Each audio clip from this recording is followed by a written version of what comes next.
10, 9, 8, 7, 6, 5, 4, 3, 2, 1.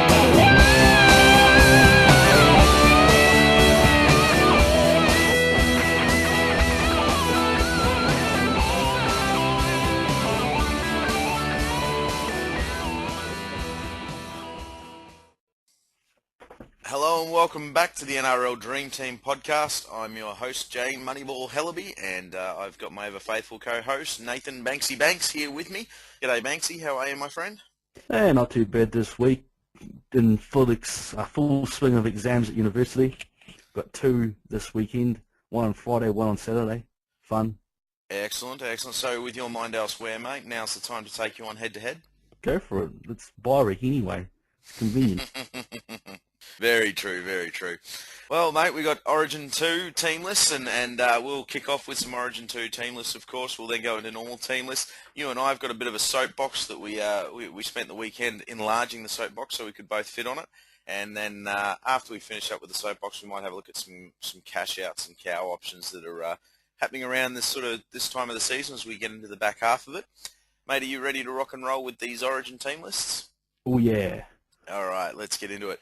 So what we're going to do is just have a look at the quick changes. Basically, this main core structure of the teams are as they were for Game 1 with a couple of key changes. Namely, Josh Dugan comes in at fullback for New South Wales. Now, keep in mind, he is fighting an ankle injury, so whether or not he actually dons the number 1 sky blue jersey, it's still in doubt at this stage, which will really test New South Wales fullback stocks. Billy Slater obviously staying at fullback for Queensland.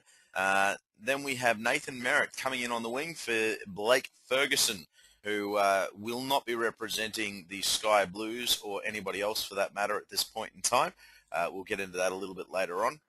And then as we come into the more New South Wales changes. Aaron Woods comes into prop, replacing James Tamu, who also won't be representing anybody for at least a few weeks. We'll get into that one a little bit later on.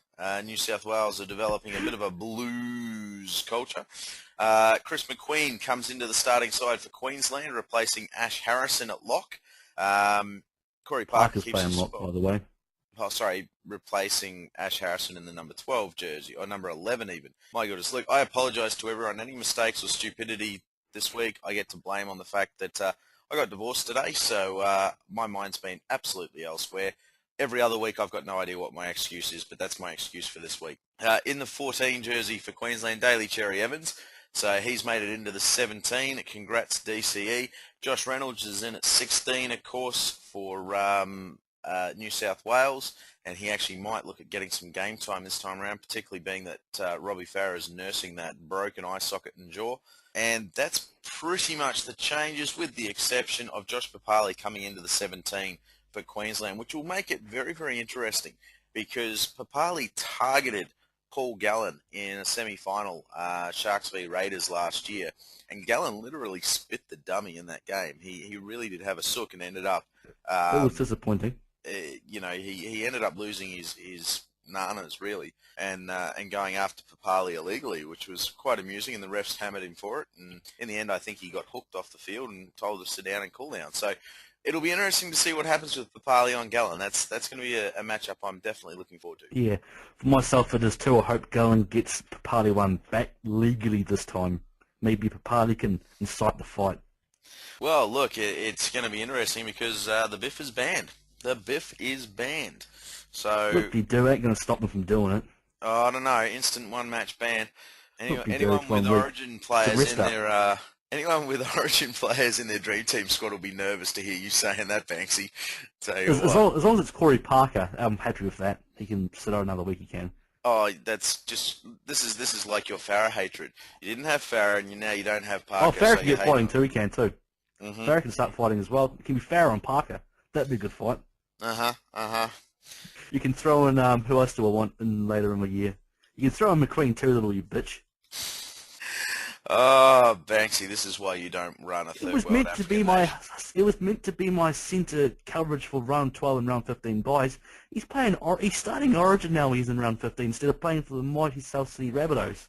Mate, It's you're an annoying. angry, angry man. But the interesting thing is, and with that selection too, they've dropped Ash Harrison, who didn't have a particularly good game in Origin 1. And look, fair enough. But having said that, the entire Queensland pack didn't have a particularly good game. The only Queensland forwards who you could say had a good game were the ones coming off the bench, who happened to be McQueen, Parker, and Teo.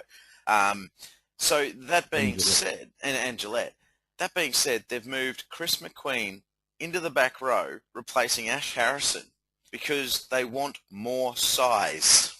Am they I the actually only one who's moved. sitting there going, what the hell? I mean, Chris McQueen's either the same size, if not smaller than Ash Harrison. Yeah, Ash Harrison's no small young, but McQueen's into the back row because Miles has gone to the front row because Shillington's been kicked as well. Shillington Yeah, and Harrison were the two both non-existent Queensland forwards in that first Origin. I sort of watched the game sitting back and letting things happen. yeah. I could not tell you a single moment either of them made a big tackle or did a big run and lifted a Queensland team. None of them did it. McQueen did it, Parker did it, Gillette did it, and Teo, not the party, Teo did it. They Yeah, lifted that game. and again, that's the bench players. You know, those bench players came on and were fantastic for Queensland, so no wonder all of them retained their spot. And I'm not slagging off Chris McQueen's efforts by any stretch of the imagination. I'm just poking a bit of fun at the public statements of, well, we wanted to beef up the squad and get a bit more size in it. It's like, oh, what's going on there? But so that's our Origin squad, ladies and gentlemen, going into round 2. Let's have a quick look at There's our also, Oh, sorry, yeah, Banksy. I just want to say one thing about the Queensland side. Mm. There might be a reason why McQueen's been picked to start in that Queensland team for. Look at what players are. Thaiday, he plays on the right. Parker plays in the centre. Teo plays on the right. Gillette plays on the right. Papali plays on the right. McQueen plays on the left. He's the only player in that team that normally plays on the left. And it's an interesting point. It's, you know, and full Could be a kudos smoke to for you, the mate, Dreamteam 'cause Origin. I didn't pick that, but anyway, let's move on to our NRL Hey, dream somebody else teams. picked it up for me and I read it. Oh, good on you, mate. At least you're honest about it. Our I can't official remember round who. 15 I can't team remember who though. list. We've only got 4 matchups this round, so only 8 teams playing. We'll read through them all relatively quickly. There are some interesting changes, so make sure you're listening carefully. First matchup: Bulldogs versus Roosters. Bulldogs lay down as Barber, Brown, Laffey, Inu, Perrott, Ramello at 6. Hodkinson, Tolman, Ennis, Graham, Pritchard, Jackson, Eastwood at 13. And the bench is Cassiano, T-Rex, Dean Hallertau, good old Dean 2-minute Hallertau, and Dale Finucane. Roosters read very interestingly, so listen Okay. closely to this one. Can I say? Yeah, No, stop for a minute, please. What site are you using for your team list? I'm using NRL.com. Okay, let me refresh my things in because I've got a different list. Well, it's the same players, it's just the players reshuffled. Wow, I've just Got refreshed. Cassiano at props. Okay, so we got Cassiano at prop. What's happening? Tony Williams starting at 12. Okay, Over all Graham. right. I've got it all back now. James Graham. So the bench, we'll go back and do the Bulldogs again because we had technical difficulties. So Bulldogs read Barber, Brown, Laffey, Inu, Perrott, Ramello, Hodkinson, Tolman, Innes, Cassiano, Pritchard, Williams, Eastwood. And the interchange bench reads Hallertau, Jackson, Graham, Finucane, and Tim Brown is named as 18th man in jersey number 20. Over to the Roosters. Now, the Roosters are an interesting one. We've got Minicello, Tupu, and Aiden Guerra in at 3 there in the centre position. Sean Kenny-Dow, Roger Tuivasa-Sheck, Mitchell Orbison at 5'8" in the number 6 jersey, Daniel Mortimer in the 7 jersey, Luke O'Donnell at prop, Jake Friend, Martin Kennedy, Boyd Cordner, Sonny Bill Williams at 12, Frank Paul Nuasala, and the bench reads Naif Seluini, Dylan Napper, Sam Moa, and Isaac Leo. Now, interestingly, a little bit of inside information that I've been fed through the week is that it could be Sonny Bill Williams playing at the number 6 position. Could be. He's a very natural second receiver. He played second receiver when he was playing rugby, so he's got a bit of ball work on him. He's going to be more running, sort of like a Sutton-style player in that position. So you could expect Daniel Mortimer to basically do practically all the kicking for the Roosters tomorrow on Friday night. Yeah. And that could, for those of you who've picked up Mortimer as, just a bit of a nuffy or a cash-out option or anything like that, that could really make him a good proposition for you, particularly being that the Roosters play round 15, of course, and it is a bye round. So he could be a sneaky one for you. All right. Moving on. let's have a look at Eels versus Rabbitohs. The Eels line up as Jake Mullaney, Seo, Morgan, Blair, Willami, Paolo, Sandow, Mana, Keating, Allgood, Matua, Ryan, Taripo. Interchange bench extended is Roberts, Lussick, Moy, Loco, and O'Hanlon. Now, interestingly, you mentioned last week that Loco in New South Wales Cup played in the second row.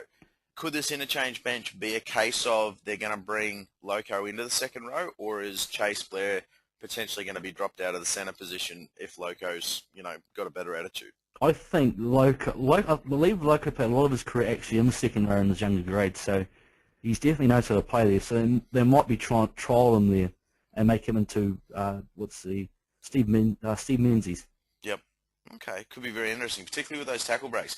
It'll certainly be one that I'll be keen on watching, just because if at centre he can pump out those scores with those tackle breaks, more minutes in the centre of the field, more ball. Well, not more minutes, obviously, but more time in the centre of the field with more ball and more work to do. He could pump out a lot more tackle breaks and really do a bit more damage. Yeah, he could pump up more tackle breaks and more runs, but he's always been quite active in that. But the thing I'm interested in is more tackling as well, especially playing centre of the field and being a former centre. Players are probably going to run in him more than, say, a Matt Ryan, who's a known tackling machine. Yeah. And that's a really fair call. So it'd be very, very interesting because, for those who have thought about trading him, those who already traded, and those who have thought about bringing him in, it could be an interesting proposition for round 18 where the Eels are actually playing during that major bye round. And one of the 4 teams who'd finish their byes by then too. Absolutely, because the Eels have got, of course, round 16 byes. So moving over to the Rabbitohs. Rabbitohs, interesting. Nathan Merritt, of course, has been named in the New South Wales Blues side. So in at number 1, we've got Justin Hunt and Dylan Farrell, Bryson Goodwin, Dylan Walker, Andrew Everingham, John Sutton, Adam Reynolds, Dave Tyrrell at prop, Isaac Luke at hooker, Roy Asatasi, Ben Lowe, Nathan Peets, Sam Burgess. And the interchange bench is Luke Carey, Jeff Lima, Josh Starling, Tom Burgess, Sean Corrigan. Now, Sean Corrigan, second row forward / centre player. Obviously, George Burgess is sitting the next couple of rounds out. We'll discuss that on the soapbox. So, mate, this looks like one of the weakest Rabbitohs sides I've seen in probably the last 3 years. Well, you take out 4 big players: Inglis, Merritt, Teo, and McQueen, and George Burgess as well. It looks way weaker than it should do. Yeah. But you take out 5 big players out from any team, you tell me it doesn't look as good. Well, and that's an absolutely fair point. The interesting thing is the Eels will be at long odds to beat the Rabbitohs, regardless of the missing players. Could they be worth a sneaky $5? That could be beer money. I don't think it's that long of odds, mate. I don't know. I reckon they could be out at $5. The Eels? The Eels. In New Zealand, they're paying $3.40. I'll tell you what they're paying in Australia in just 2 shakes of a lamb's tail. Don't get I too don't like excited shaking by lamb's that. tail. Yeah, I was going to say don't get too excited by that shaking lamb's tail there, mate. Yeah. Whilst he's doing that, we've got Tom Burgess here, the twin brother of George Burgess. He's been killing it in New South Wales Cup for the Bears. If you've caught a few of those games, he's an absolute gun. He knocked out the Storm player Griffin when he was playing for the Sharks New South Wales team a couple of weeks ago. In the first couple of minutes, he just took a big hit up and just knocked him out for sheer force. But there was a bit of head contact too, accidental. But this dude is big. He runs hard. He's just like his twin, and just as talented, if not more talented than Sam Burgess. Some pundits are saying. So he could be a potential cash out. But we'll talk more about that later in the show. Yeah, look, absolutely, and that's our section towards the end. Interestingly, Eels are at similar pricing at $3.65. So perhaps we're not as sneaky as we thought. I really expected them to be up around the $5 mark. Well, if you put in those 5 players I named and you put them into that sales team, they'll be $5-6. Yeah, absolutely. Actually, interestingly, Gold Coast versus the Melbourne Storm. Without looking at it, who do you reckon would be favourite? The Titans like $1.20. And Melbourne would be at what odds? About $4.50. Oh, jeez, okay. All right, Melbourne Storm are at $3.15. Oh, shit. Titans are at $1.38. I'm obviously okay, I'm stunned at that. $1.40 and $2.80 here. Yeah, there you go. I think it's the Storm name. Yeah, that's helping that price stay low. Yeah, I think so too. But I mean, the Titans are only going to be missing Bird and Milesy, I think, this go, aren't they? So with Ash Harrow back, that's really going to sort of give them a fair bit of strength in the middle there. It's basically a full strength team that is you're putting out. You just got your Oni and Ridge. Yeah, and look, I mean, those And guys have what's really that other stepped hooker's up. name? That's Sam Irwin, yeah, because Bo Falloon's still out. But I did have a no, chat to no, him. the Floyd. Yeah. I spoke with Bo Falloon a couple of weeks back after the Cowboys game in the sheds after the game, and look, he's healing up really, really well. He's very positive. He can't wait to get back out on the field, and you know, he's doing plenty of recovery in that. So good signs for young Bowie, but of course Sam Irwin is really making the best of his first grade chance, and no, full credit to him. And Bowie too. Not in Dream Team though, by the way. Not in Dream Team, but you know, on the field. But to his credit too, Bo Falloon is, you know, he's full of praise for young Sam, and you know, is really happy to see the kid making a go of it, and you know, he's stoked that the club has that sort of backup. So you know, it's, I don't know, the very, very special atmosphere at the Titans at the moment. But anyway, I won't. This isn't the Titans Dream Team show. So let's move along. Titans versus So Storm. if you want to sponsor us, Titans, Yeah. if you want to sponsor us, you can.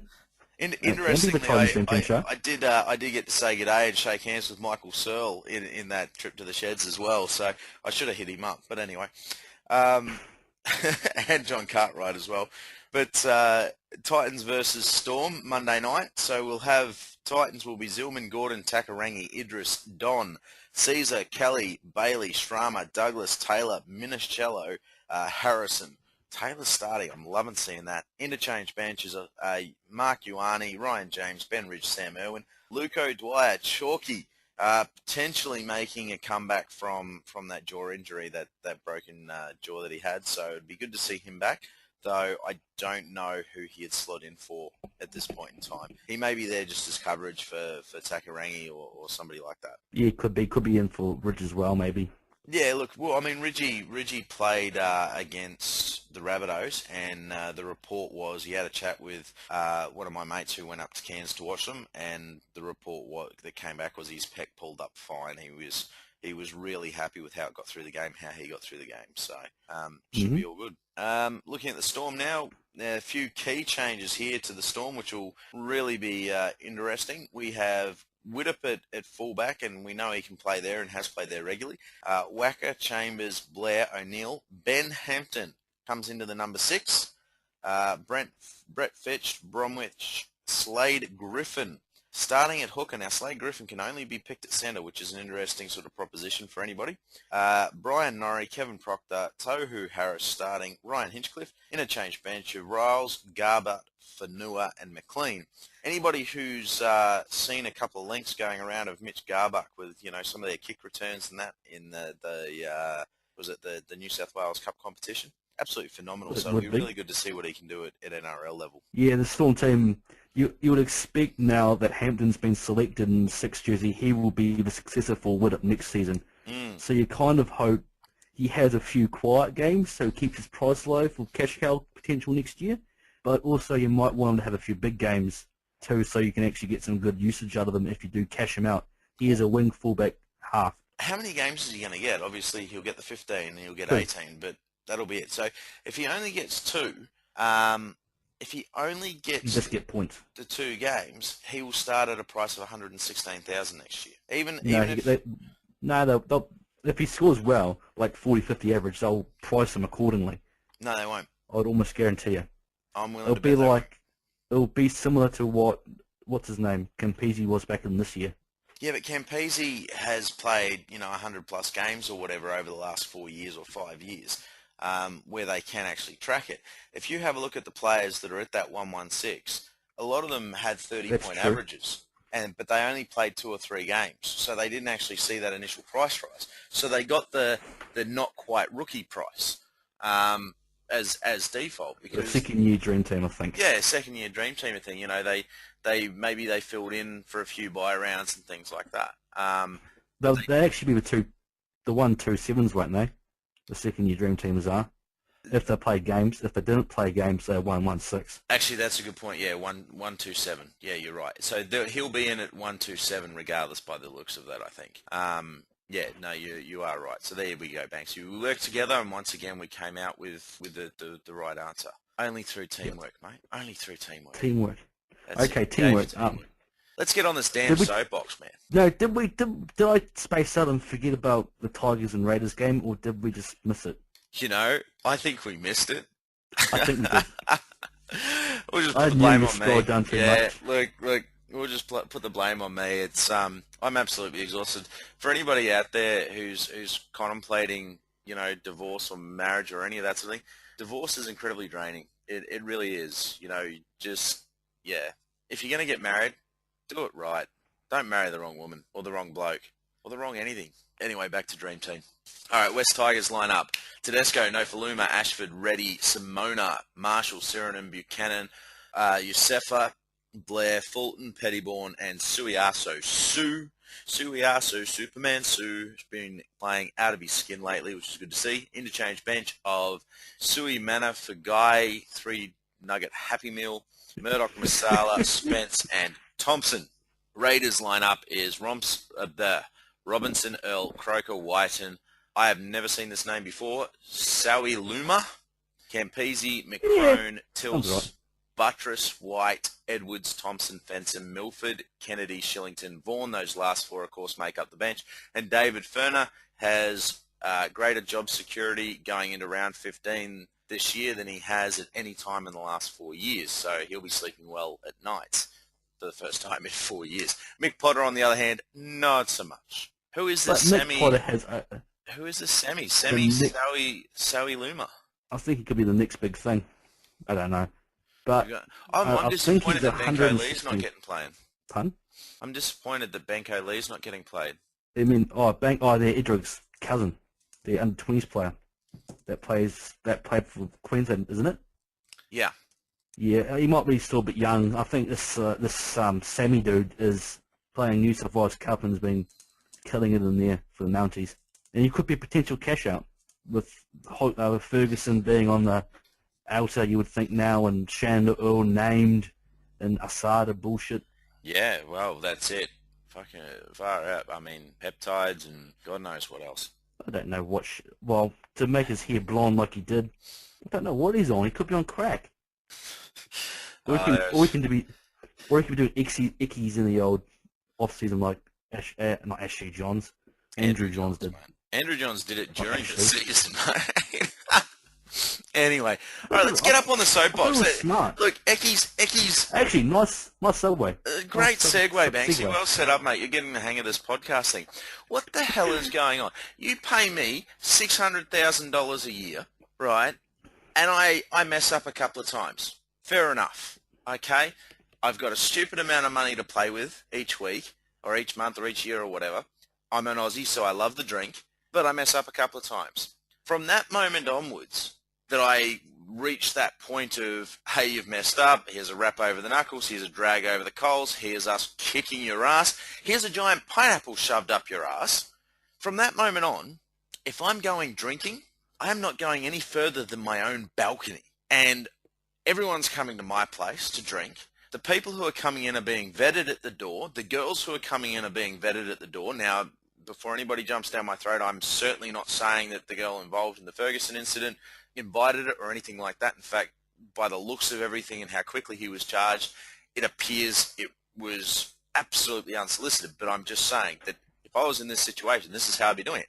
Everybody would be vetted. Everybody would be, made sure that they were wanted to be there and all the rest of it. The girls that were there, to be honest with you, I might even have girls that are there and are paid to be there, if you get my drift, purely because it doesn't create all this extra BS that goes on. Now, I would not be going out to a nightclub. I would not be going out to a restaurant and getting on it. If I was at a restaurant, it'd be Jungle Juice, aka water. Jungle Juice is a mixer. Oh, really? Over there in NZ? Yeah. Fair enough. Yeah. No, whenever I refer to Jungle Juice, I usually mean water. So, but I'd be on the waters, right, or soft drinks at worst. How the hell is it that you get fined 10 grand? And I don't know about you blokes, but and ladies, but if somebody fined me 10 grand right now, it'd take me a lot longer than 3 months to get over it, just to stop crying, to be honest with you. So he's fined 10 grand. He stood down for a few weeks. He does a 6-week no drinking binge. Then goes Which out. one's this? This is Blake Ferguson. Okay, we're talking about Ferguson. Yeah, we're talking about Ferguson. He then goes out to celebrate Josh Dugan getting selected in the New South Wales squad. Now, I don't agree that Josh Dugan made the right decision in going out and getting on it, to celebrate. But I will praise him because by all reports he allegedly kept out of any trouble, he avoided all conflict and behaved himself quite admirably considering he was rat shit hammered. That's all allegedly, of course, because I mean I wasn't there. This is all just reading in the reports. But still, you've got to wonder, what the hell are you doing out? You know, you lost a contract for losing your nanas. You have drinking issues and all the rest of it. You've had to undergo alcohol counselling. You've had to undergo all this sort of stuff. So what are you doing out in the first place? Meanwhile, his mate, old Fergo, who has been, let's not forget, he got fined for spitting at a patron at, I think it was Summerfield Days or, you know, one of the music festivals while drunk. He's had numerous off-field issues with alcohol. Fined 10 grand by the club for the rooftop bird incident and not showing up for a recovery session and all the rest of it. Goes out, gets on it, and next thing you know, he's charged for indecent assault. Meanwhile, flip it over onto the other side, you have James Tamu up in North Queensland, who has a couple of drinks by his own admission, couple being enough to blow nearly 4 times the legal limit. So, you know, guy that size, what's that? Somewhere between 12 and 24 beers, between a half and full carton, over a few hours. Decides it's a wonderful idea to get behind the wheel of the car and drive, but not just himself, with 3 other passengers. What is up with that? And then we've got, what else have we got from New South Wales who's in trouble this week? Not news, Dugan, because it was with... Dugan, because, okay, we've covered him. We've covered off on Dugan. But then the Sydney papers go absolutely rank because Mel Meninga gets kicked out of a Brisbane bar, and he did, flat out admits it. Guy was there for a couple of hours, he had 1 beer, and the reason he got kicked out is because he stepped behind the bar to get the attention of the bar staff to ask if he could have another beer because it was a busy place and they hadn't seen him or whatever. And security said, right, you've got to leave, and escorted him out. JT and Alfie Langer tried to convince security to let him stay. They said, no, look, we don't make exception for anybody. He's got to go. They said, yep, not a problem. And all of them left together. No altercation or anything like that. No intoxication. But I think, you know, just because of what's going on with the New South Wales Blues players at the moment, all getting rat shit hammered and blowing 4 times the legal limit, they've got to make something of it. But and touching a woman. And touching a woman. Yeah, let's not forget being charged with indecent assault. Indecent sexual assault. So, you know, it's what the hell's going on? You know, in the space of a week, now we've got Sandor Earl being attached to peptides. We've got George Burgess. The Asada scandal. George Burgess goes out after a win, gets on it, smashes up somebody's car with a street sign. Why not? Because you're fucking... Why not? That one I laugh at. That one I laugh at because that's an impressive strength, ripping a fence post, ripping a street sign out of a road. Yeah. And look, I'll full on admit, I kind of understand the George Burgess one. I kind of do because, you know, Banksy, I'm a little bit older than you, as you know. I think I've got about 50% older. Have I? So I got about what 10 years older than you, do I? 10, 12 years probably. So something in there. Okay. So I have a few more years on you. Now I remember being your age. I'm 32. Let's not, you know, I'm 32. So I remember being 20, 21, being at uni, getting on it with my mates, and you'd do that. You'd hang out at one of your mates' houses or whoever was closest or whatever, whoever had the most spare space to crash on the floor and that. You'd get hammered, drinking cheap vodka and Red Bears and God knows what else. And then you'd decide, well, it's a bit stuffy in here. I want to go for a walk. And you'd all go and you'd go for a walk. And you never meant to harm anybody or anything, but of course you're intoxicated and drunk off your mind, and there's a street sign that looks loose or a witch's hat that somebody's left somewhere, or, you know, a no-through road, or, you know, a detour sign or whatever, and suddenly you find yourself carrying it up the road and all the rest of it, you know, or stealing real estate for sale signs and whatnot. Oh, now I get what you mean by witch's hat. Road sign, a road cone. Traffic cone, witch's hat is traffic cone. So yeah, that makes sense. Yeah. So, you know, and you're wearing the traffic cone up the street. You're carrying a real estate for sale sign over one shoulder. Your other mate might have a detour sign or something that got left out. You know, who knows? And you know, yeah, okay, it's mischievous. It's criminal mischief. It's vandalism. I fully am 100% on that. I know that.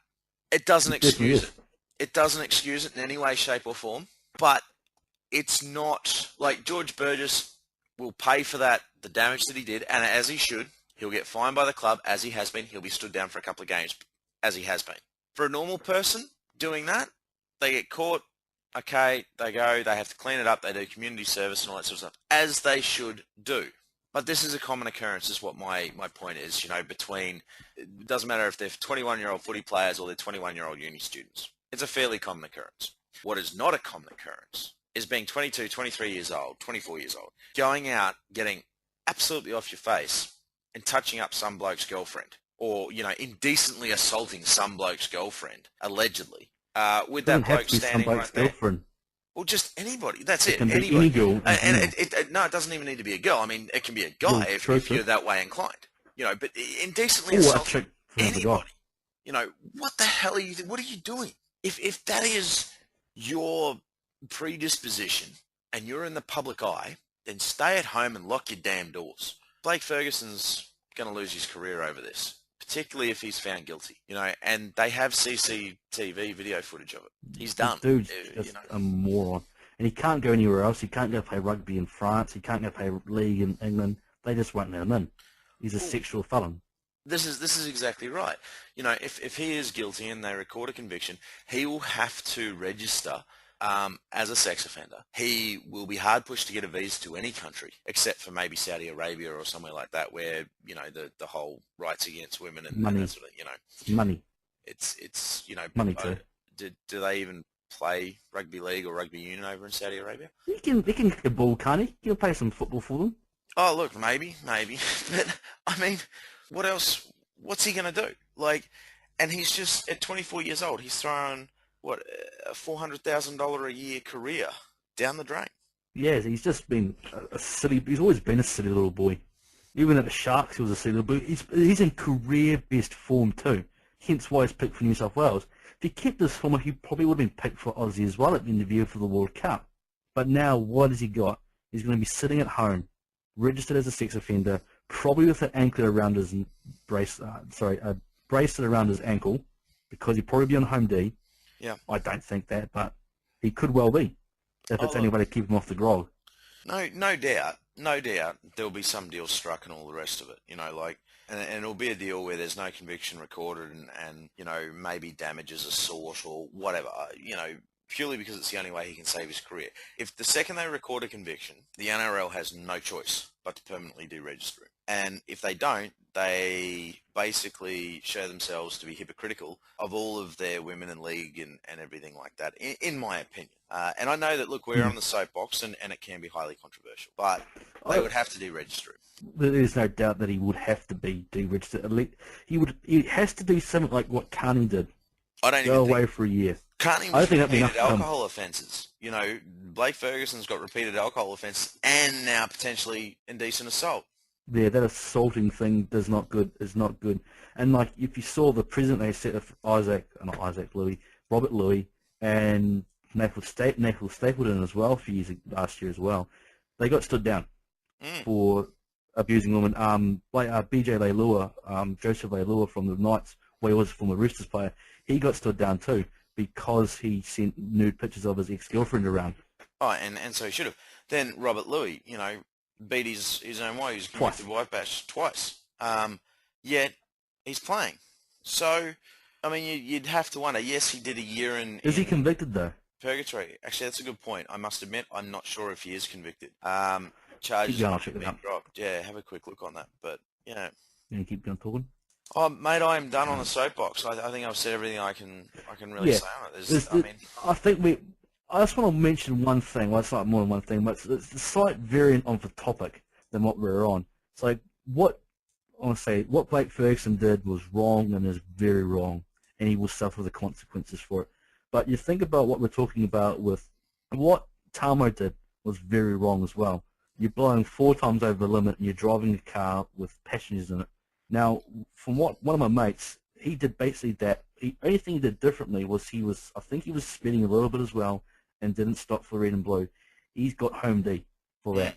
That's why I brought up home D before. But home D and like 400 hours community service, which is very lucky because he could have got jail time for it. But that's one thing. But I want to say, like, we are regarding these league players in way too high regard as role models, as idols, Like, there's no doubt they are, but they have been held in way too high regard. They have been put on a pedestal for way too long, on a way too high pedestal. Like, the people that kids should look up to the most when they're growing up is their parents, in my opinion. Then it can be your sports heroes, which show you great determination, great athleticism, and keep you on a nice, straight path. And it's guys like Cameron Smith, who, apart from the 2 sets of books, has been very clean in his career. Billy Slater, again, has been quite the same. But you look at a lot of the, I hate to call them New South Wales players because there's plenty of Queenslanders that have done bad stuff as well, but like Brett Stewart almost having something similar to Blake Ferguson and sexually indecently assaulting a woman, or a kid, I think it was, a girl it was, or a teenager.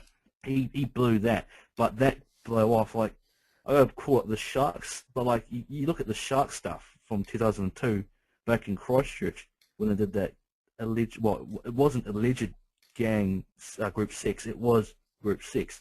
The cops investigated at the time, and it was all consensual, it was all legal, and it was all private, and it wasn't dragged through the mud. The Coffs Harbour shit that happened to the Dogs in '04, that's private as well. I don't know what, I can't remember off the top of my head, but I'm pretty sure that involved it in sexually assaulting a woman, but those players got off scot-free. That's from years and years ago.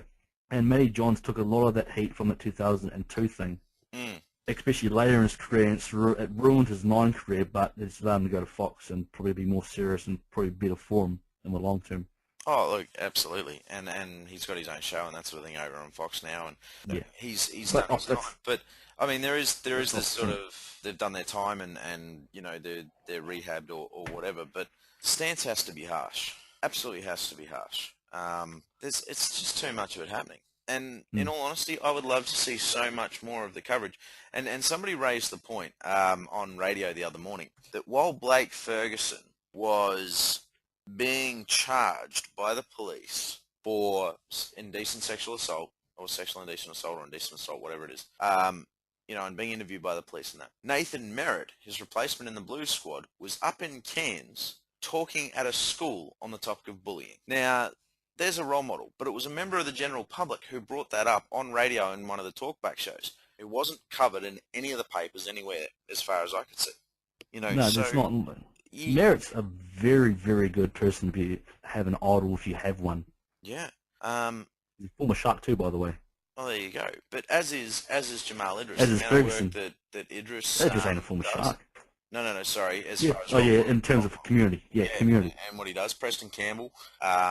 Clinton Tupy is another one. I mean, I know I'm rattling off Titans players, but I have the most knowledge. You know those ones. Yeah, out of all the teams, I know what the Titans players are doing because I see it, and you know, I'm a member there and talk to the guys and things like that, and talk to people who see what they're doing. And of course, I get emailed every week, you know, with updates on the things that they do.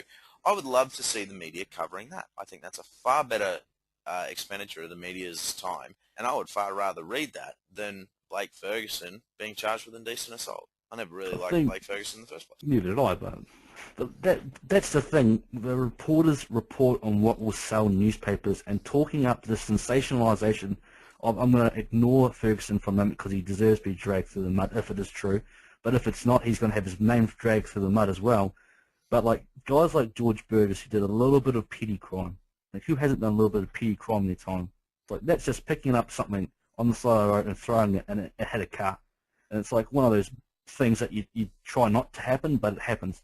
And he's taken his punishment. He's paying for the damages he's caused. He's taken the suspension, taken the fine. Yeah, leave it at that. And you know what? Instead, it's been none of that. Out. The suspension, the fine, the works. None of that will be anywhere near as bad as the ass whooping he's getting from his mum at the moment. Nah, I would not want to get my ass whooped by Mrs. Burgess. No way. I mean, look at the 4 boys that woman raised. There is no way on God's green earth that I would take that woman on. Never. What is her name? I have no idea. But let's get off the soapbox. Let's have a look at some cash out options because we've racked ourselves up close to an hour as we always do. Mate, who are our cash out options? Because I'm struggling to see them and I need a couple myself. Well, I've got a list in front of me of the ones I can see off the top of my head. You've got, I'm just going to run through the Dream Team teams and hoping I can pick them out properly. You have Mitch Brown as a wing fullback centre position as a potential cash out, about 140k from memory. Yes, he is 140k, 144k. He's in my dream team. There's nobody else really in the Dogs unless you want Hallertau's 5 points a week. Roosters, there's Mortimer, which you talked about him briefly. I think there's a few other. I'm not too sure about Napa, but he could be one to have a look at. Now, He's with a just on the note of 101k. Mortimer, his break even this week's about 33. So even if he does pump out a 50, he's not going to gain all that much in regards to cash.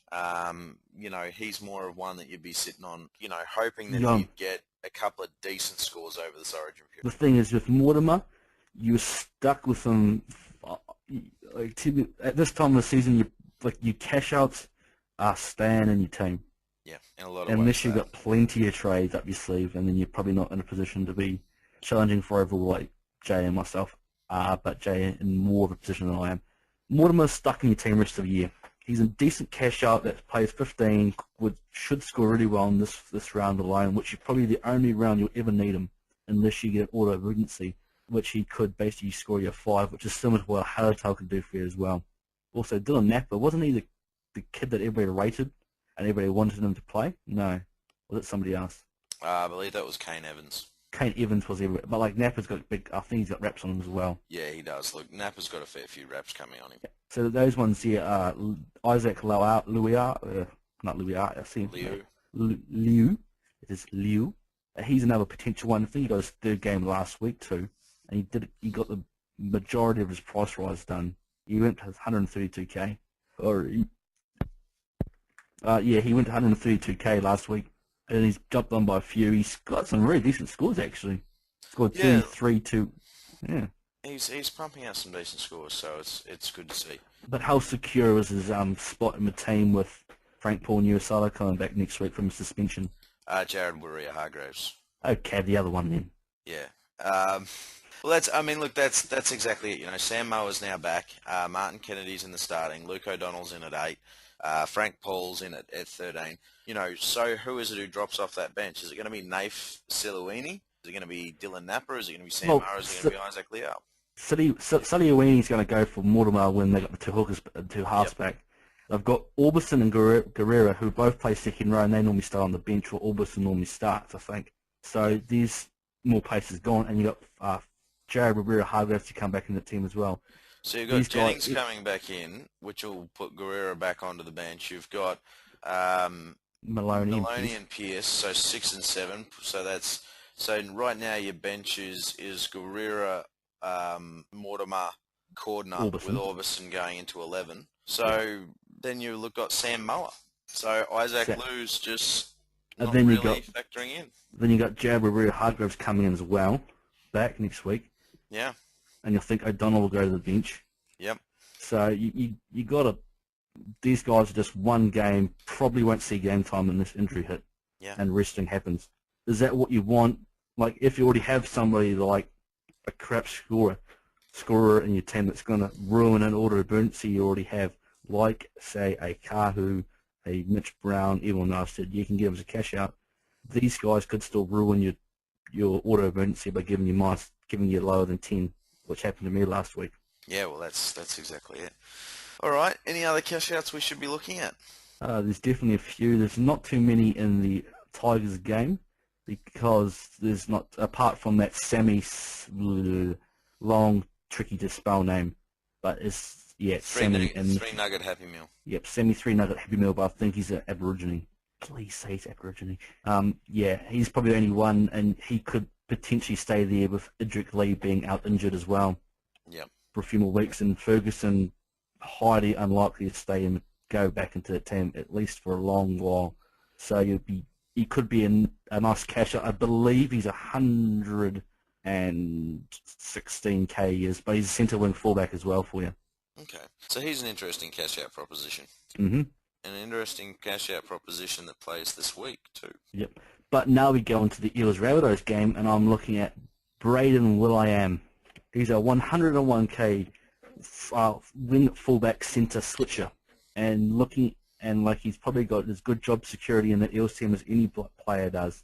So he could be a nice one. He plays 15 and 18 for you, and gives you rotation capabilities, and probably could get dropped for Tautai. Maybe Marley stays on the wing and Hayne goes to the fullback. Maybe they push Blair to the wing and put Lyko back in half, not half, sorry, back in the centres. So he is a little bit uncertain, but you'd think he'll be there for the bye weekends at least. Yeah, so he's good potential cash-out material and give you that bye coverage, which is always good, very, very handy. But I think he scored 5 on his debut match, but so he's one to be wary on like that. Yeah. Oh, look, they're all absolutely to be wary on. There's certainly plenty to be wary on. Mm-hmm. Where's Woodland? Go on to that Rabbitohs team. There's definitely one name that stands out, and it's another Burgess. It's the 4th Burgess. It's the youngest one of the lot, Tom Burgess. Now, he's one of the 2 ones I'm throwing up for myself this week. Well, actually, about 3 of them throwing up. But I'm looking for a cash-out for Stockwell that was going to sit on my front row forward and sit there probably for the rest of the season. And now, I've already got some bad order emergencies in Kahu and Mitch Brown playing already. So I'm not too concerned about getting a player that's going to score 10, 15 a week in regular weeks. I've got those players already that will do that for me. I am concerned, but there's nothing I can do about it. But I'm thinking about Tom Burgess plays 15. The other 2 guys I'm looking at is McLean and Garbutt from the Storm. Well, what Tom Burgess does is, I talked about him before when we talked about the game, he runs just like his brothers. He's hard-running, tackle-busting machine. Now, what he can do is he can score 40. He could probably score 40, 50 points this week, just like George or Sam can, by just running the ball up hard. And he'll probably be there for the next 2 weeks. He might be there 2, 3 more weeks, with George Burgess being out and Rabbitohs maybe resting the Origin players from like McQueen and Teo. So he could be playing a few more weeks for you if you do need that late push in those those small bye rounds.